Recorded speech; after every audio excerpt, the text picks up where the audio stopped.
Good morning, everybody, and welcome to your Friday edition of Trending. I'm Jamie Ike. Joining me today is Richard Willett. Good to be with you, mate. Today's show is sponsored by Ape Nutrition, a range of organic British supplements.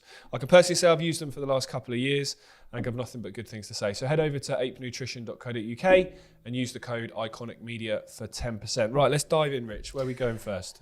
The BBC. Lovely.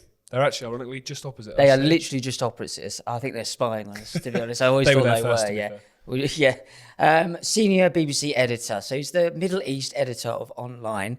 This came out before Christmas a little bit, but it's coming out even more. A fantastic article by a chap called Alan McLeod from Mint Press News, and he's talking about Rafi Berg. Right. Remember his name? A senior BBC editor at the centre of an ongoing scandal into the network's systematic pro-Israel bias. Yep. Is in fact a former member of a CIA propaganda outfit. I've looked into this, and this outfit was kind of swallowed up into the CIA eventually.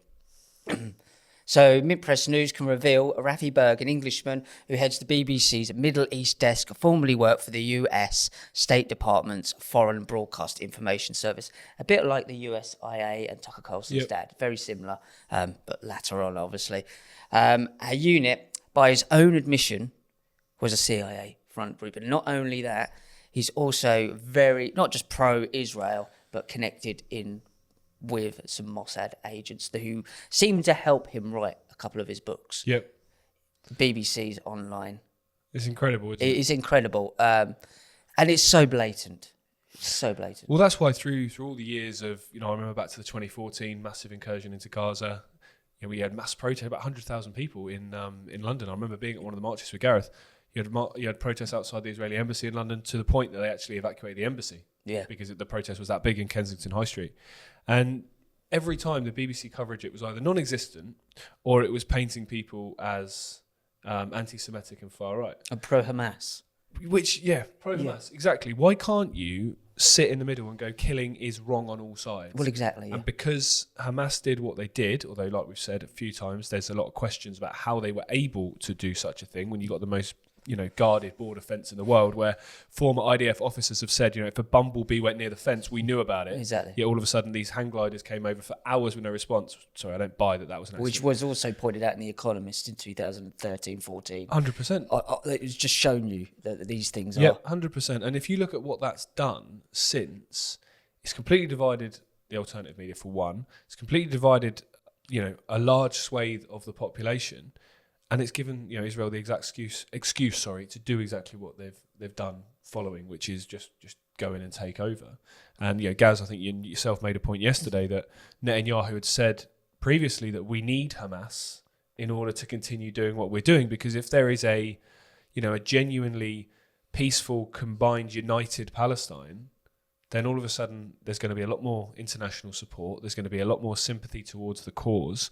And it's going to be a lot harder to justify going in and bombing and stealing land and kidnapping young children. Like Ahed Tamimi, they did all those years ago when she was 16. It's absolutely clear that they needed this justification to go in and do what they've done, and they need the media bought so they can get away with it and hide their real reasoning. Yeah, absolutely. And we all know this as well. And I've seen some people arguing against this information, and you will get that side. I mean, I'm reading a book at the moment called The Brotherhood, which is about Freemasonry, and you get to the end of this book, and it's pretty good about the kind of infiltration of the police and infiltration of the medical industry and the juristical... What's the word? Judiciary. Judiciary. That's easy for you to say. It's not even a word that I came up with.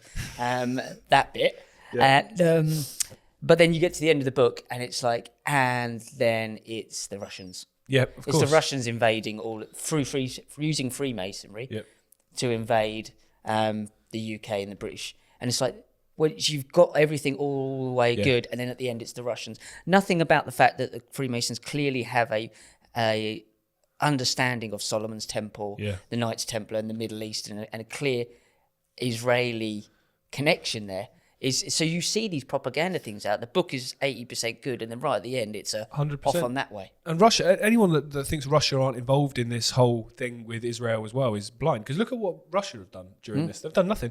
Israel shot down a Russian plane over Syria a few years ago, if you remember rightly. Sorry, no, they didn't. Syria shot down a Russian plane that was coming into land because an Israeli jet that had infiltrated Syrian airspace was using it to shield itself from radar. This, yeah. So basically, they did shoot it down. Nothing happened. Yeah. Nothing happened at all. If Russia really were not part of this, New World Order plan, they could deal with Israel very differently. But they're just as pro-Israel as America, as Britain, as France, as Australia, as all these other countries. So it's clear that, you say that it's the Russians. Well, it's clearly not. No, it's clearly not. Country borders only matter to people. They don't matter to this cult. It is and it isn't. It is and it isn't because the framing of it's different. So the context of the argument is completely different. So when you look at these bad guys that I bang on about all the time, you've got Putin, who's raised by these guys. Yeah. And then you've got Netanyahu, who's saying, basically, I'm going to fulfill your prophecies. And then you've got Trump, who's involved with them. Then you've got Zelensky, who's involved with them. Then you've got Malay, who's involved with them. RFK Jr. is involved with them. Tulsi Gabbard's involved with them. So it's a group of people with a certain ideology. This is an ideological war about how they want the world to be after they destroy it and build it back up. And the Russians are deeply just as much involved because it's not the Russians, it's a sect within that. And they need a bogeyman. And that's it. And the same in Israel, they hide behind the Israeli government. Yeah. It's not the Israeli people. And this guy, so he's the BBC's online Middle East editor, Rafi Berg, and he has a picture, a framed letter, this is from Loki, from Israeli Prime Minister Benjamin Netanyahu, and a framed picture with former Israeli ambassador to the UK, Mark Regev? Yeah, and he was also for years, he was Israeli special spokesperson. So basically, whenever Israel went in and bombed Gaza, he was the one on telly justifying why they did it. Oh, okay, that's that fella. He became British ambassador, Israeli ambassador to Britain, yeah, he did. Of course he did. Proudly displayed on his wall at home. He's got a couple of books he wrote with Mossad agents by the looks of it. So this guy is the head of BBC's online Middle East editor. It's completely impartial. Completely impartial, yeah. I mean, I don't know how you even argue that that's not impartial. Yeah. You might have a few examples where they're a little bit more kind of giving, but come on. I know. It's just, the BBC are bought and paid for by, not by us. Well, they are paid for by us. They are paid not for by me. us, I don't pay my licence. I'm sure you don't as well. And if anyone watching, I'm sure you don't either. Keep getting threatening letters, but no one's turned up just yet. If they do, I'm sure my wife will deal with them.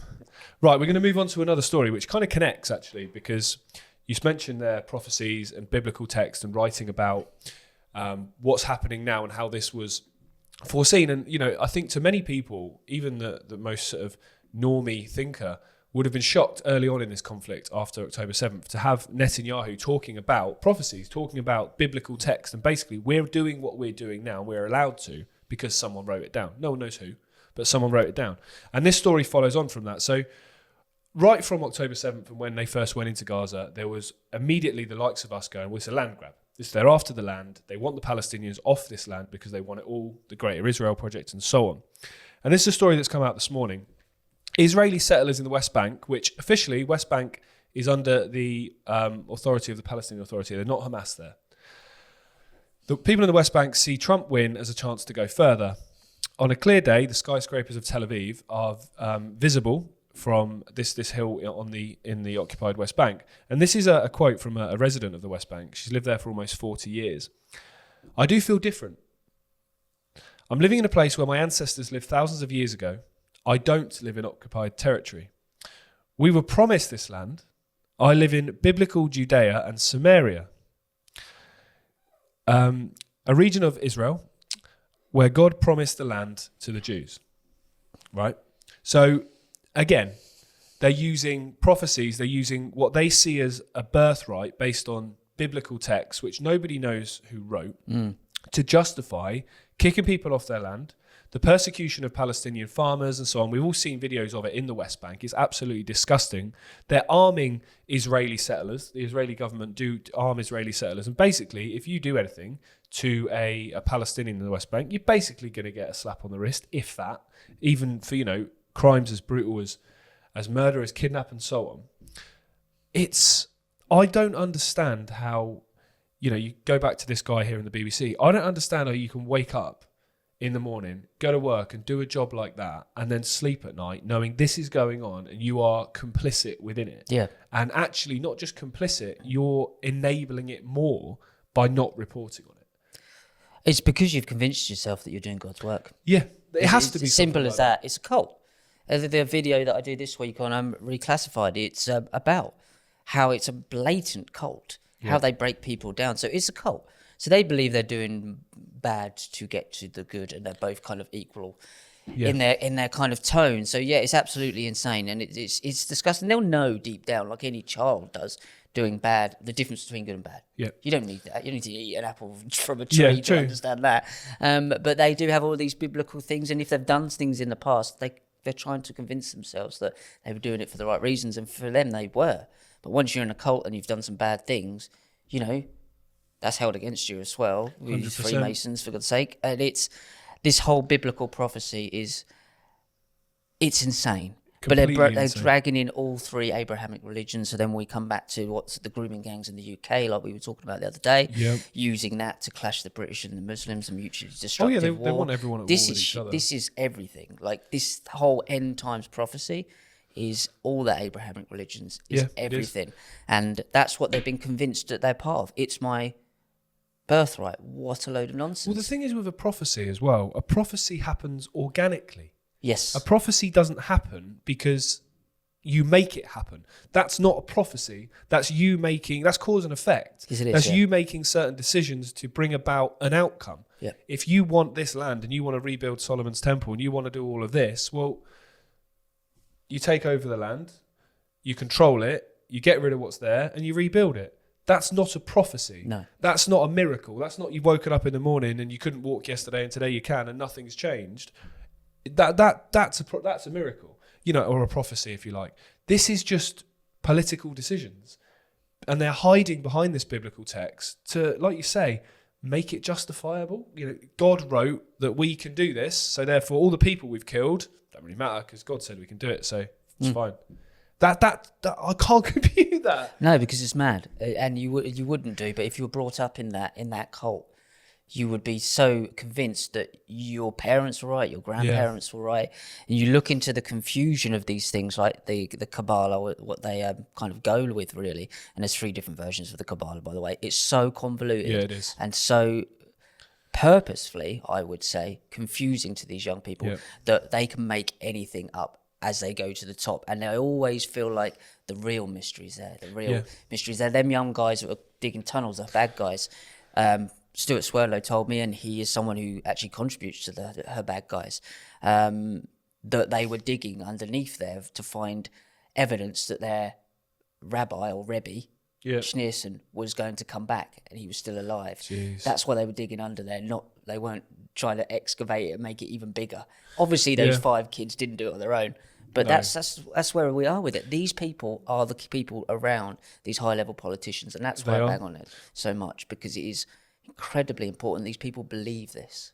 Absolutely. And the other thing, just to finish on this Israel story, is when you grow up in a country where you, from basically birth, you are told the rest of the world hates you. We have to stick together.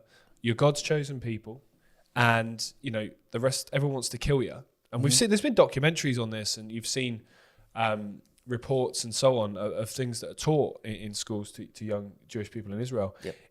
I actually feel sorry for many of them. I actually feel sorry for them because, you know, the people that have an extreme attitude, like this lady that's quoted in this story, and, you know, the people that were pretending to drink water while they know the water was cut off in Gaza and posting videos about it on Twitter, you know, they're psychopaths, and there's psychopaths in every demographic. But they don't think they're psychopaths. No, they don't. And I think if you look at a large proportion of Israel, they can't stand Netanyahu. They can't stand what's happening.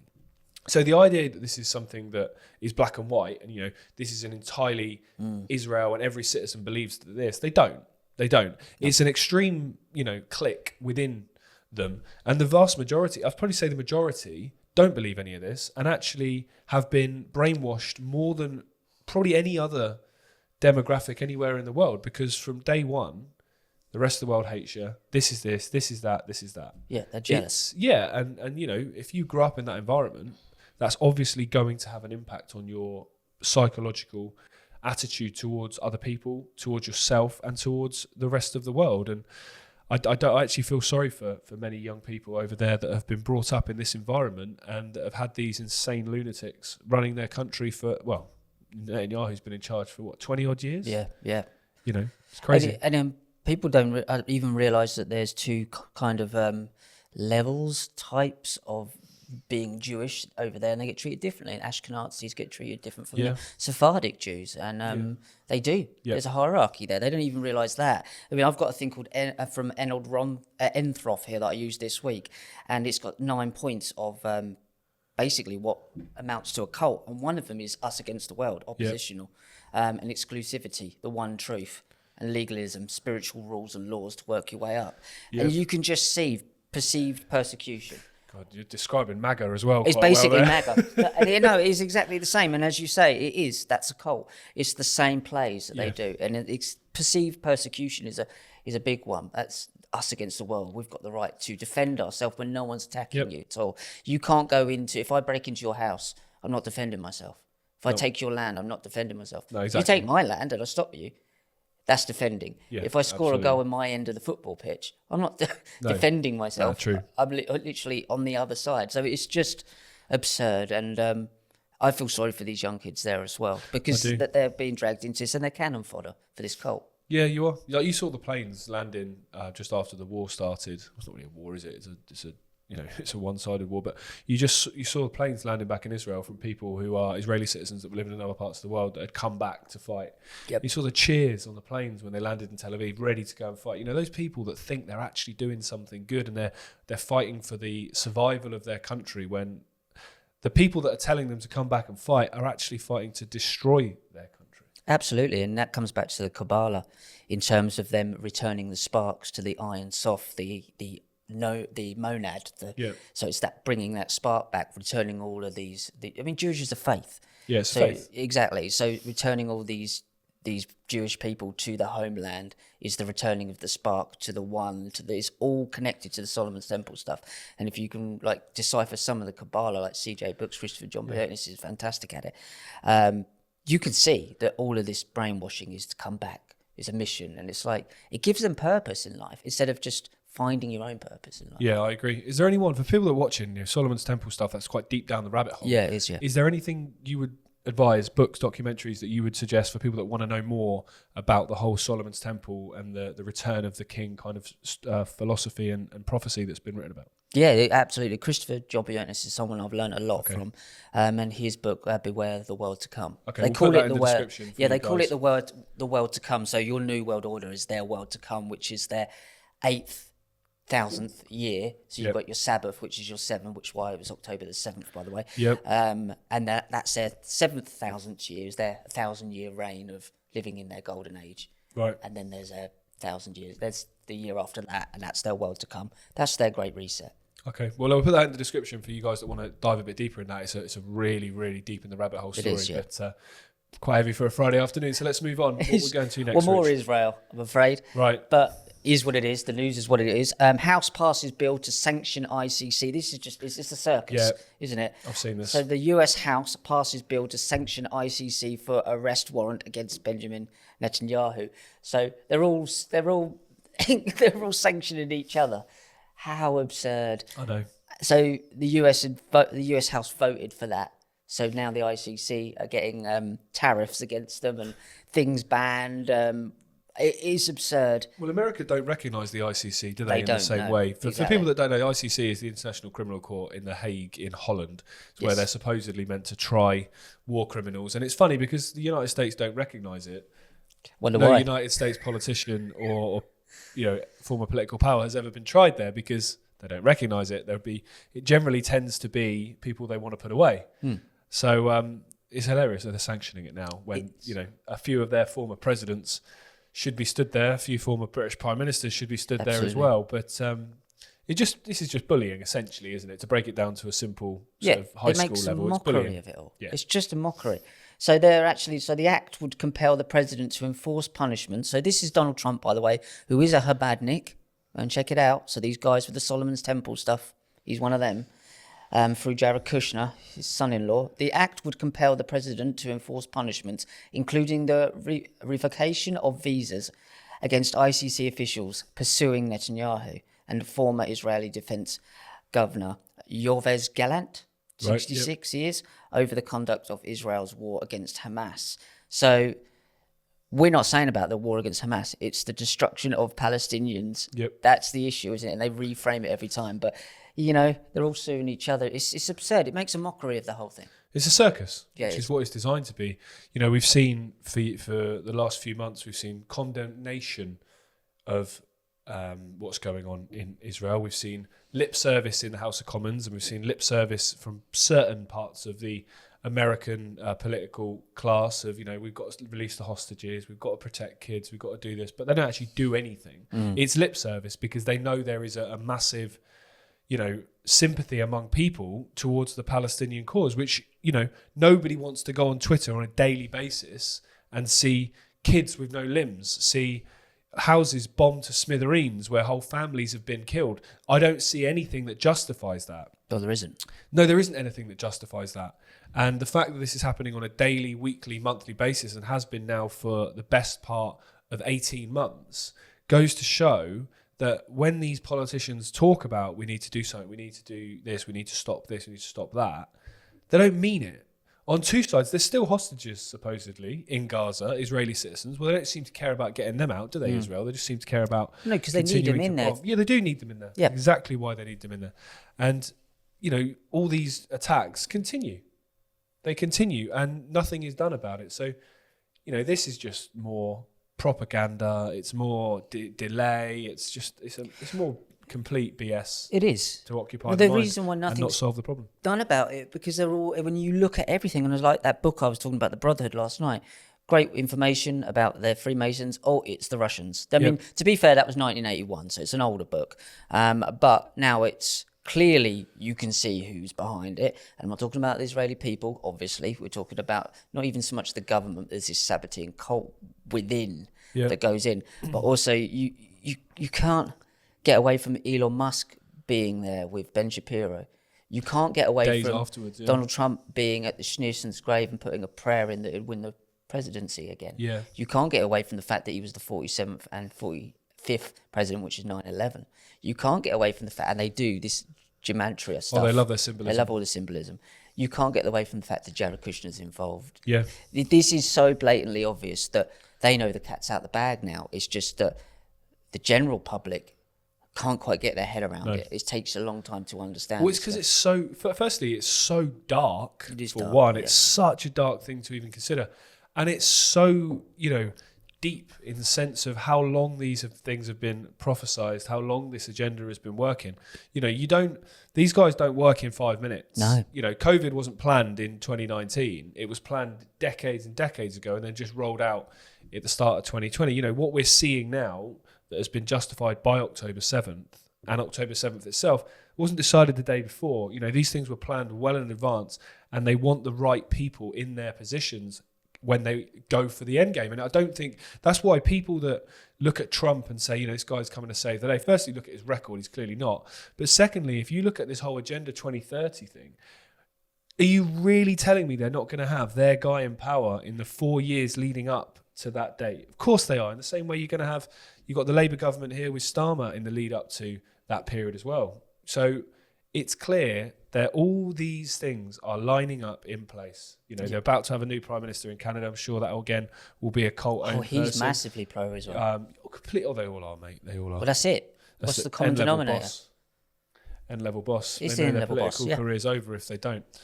Right, enough Israel. Let's move on to our final story of the day, which is an interesting one to say the least. So we're going to look at climate change because I'm afraid, ladies and gentlemen, we have reached the tipping point now. It's all over, Rich. It felt like it this morning when I froze my tits off. When it took me 20 minutes to de-ice the car, it definitely felt like it. We were told years ago, I remember going back as far as when I was in high school, more recently than you, obviously. Nice. The 1.5 degrees, basically, if the planet rise by 1.5 degrees, all hell is going to break loose. Sea level is going to rise, there's going to be mass floods, islands like Mauritius and so on will be underwater, coastal towns, coastal villages will be uninhabitable all of a sudden, even though people like Obama, Gates, X, Y, and Z are all buying seafront property in America, so clearly they know something they're not telling us. Well, officially today, they've announced that 2024 was the first year to pass 1.5 Celsius global warming limits. Apparently, this is the story, the planet has taken a major step, new data shows, despite world leaders vowing a decade ago they'd try and avoid this. Last week, the UN chief Antonio Guterres described the recent run of temperature records as a climate breakdown. We must exit this road to ruin, Richard, and we have no time to lose. It's because they put them clocks on. Do you remember when was it Charles came out with? I think it was the mayor of London, and they started that climate clock. Do you remember that? Like the doomsday clock. It was a doomsday clock. Yeah. Honestly, the fear around this subject is just pathetic, and I think we're going to see that ramp up more because it's like, was it Goebbels, Hitler's propaganda minister, that said, make the lie big. Don't make it small. Make the lie big and continue to repeat it. Yeah. And keep it simple. Keep your propaganda simple. We're all going to die. Essentially, if we don't change the current direction of travel we're on, we're all going to die. Your kids aren't going to have a world that's inhabitable, and we're going to die out as a species, and the planet's gone. Pretty simple. Everyone can get their head around that and just keep repeating it. In many different ways as well, like AI. Yeah. Many different ways. What it all comes back to is you're all going to die. We've got to do this. And the beauty of it, you mentioned this earlier in the week as well, is we're all going to die, and it's all your fault. Yes. It's all our fault. It's not theirs. It's all our fault. Because you don't have a carrier bag for life, it's your fault. Because you don't have an energy-saving light bulb, because you drive a petrol car, because you want to go on holiday with your kids and go on an aeroplane, it's your fault. Forget the fact that all these guys have private jets. You've got governments setting off depleted uranium left, right and centre whenever they feel like it. They're dropping bombs all over the world. China are building how many new coal-fired power stations every week? It's an absolute sham. It literally is the epitome of do as I say, not as I do. Yeah. One rule for us and one rule for them. And, climate change is something you mentioned earlier in the week, set up by the Club of Rome to manipulate environmental concerns. Because what's an environmental concern if you're talking about the planet? It's something that in theory affects everyone. So it's that global problem to create your global solution. And if they want to change the world globally, we focus obviously on countries in the West when we talk about geopolitics and talk about events and things that are happening. But this isn't a policy that they want in America and in Britain and in France and Canada. They want it everywhere. They want it through South America. They want it through Africa. They want it through Asia. All of the countries you can think of, they want this. They don't want a single one that does not fall into this new system. And the best way to create something that has to require an international response is to create the illusion of an international problem. I'm sure we've conjectured about it before that a fake alien invasion or something like that might be another one day. Who knows? There's obviously underground projects on that subject in the States, which I'm sure we'll dive into at some point. I know you have previously on Classified. And this is their perfect global problem. Problem is, it's not a problem. Of course it's not. So they have to keep making it up. They have to keep getting their propaganda more extreme and putting idiots in charge of policy, like in this country, Ed Miliband, people in Canada, Trudeau up until a few days ago, that just parrot this and are destroying the economy and the quality of lives within their own countries to the detriment of their people to push this agenda. You've got those people in those positions, then, they've got everything they want. But I think what they've not factored in is the pushback that they're going to get from people. I see that now where when I see a pro-climate change pushing the narrative thing posted online, I'm sure you see the same. The comments aren't, we need to save the world because of this. It's this is BS. This is not true. What I mentioned right at the start of the week on this show that this is more important than ever this year to believe what you see with your own eyes. Do you see the climate changing? Yeah. Okay. If you look through history, it's changed every few cyclical. Every not that long. And this is what's really interesting is this graph, which you're going to see on the screen now. 2024 apparently was when it went over the records of 1.5 degrees. This graph only goes back to 1940. So where it's saying that's the hottest year, okay. That's what? 84 years. Yeah. 84 years in a planet where there's estimated to go back to thousands BC. Yeah, at least. I mean, that's, And then there's obviously, evidence of a medieval warm period where, as Gaz mentioned, I think yesterday, they were growing wine in the north of England. Yep. There's evidence of mass ice ages when there was, the Thames froze over and people were ice skating on it.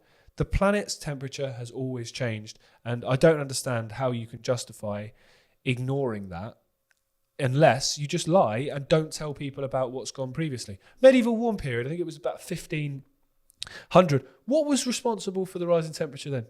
I don't think CO2 was an issue then, given most people were living, very different lives to the ones they're living now. So, long story short, some positive to end the show on is climate change is not real. Don't worry about it. The temperature's always changed. The climate's always changed, and just get on with your life. And as much as they try and bully you, gaslight you, tell you everything's your fault, and put forward these insane policies, it's a load of rubbish. And that's something to cheer, isn't it? Well, it is a load of rubbish, and I think it's quite evidently a load of rubbish. They're going to try to tie it into your universal basic income, your carbon credits, and that's what it is. It's basically monetizing compliance. Yeah, and the 15-minute city stuff. Stopping travel, making it more difficult for people to travel because of, electric cars are a big example of that. If they do make, I think it's 2030, isn't it? They're banning from then on any sale of petrol or diesel cars here in Britain.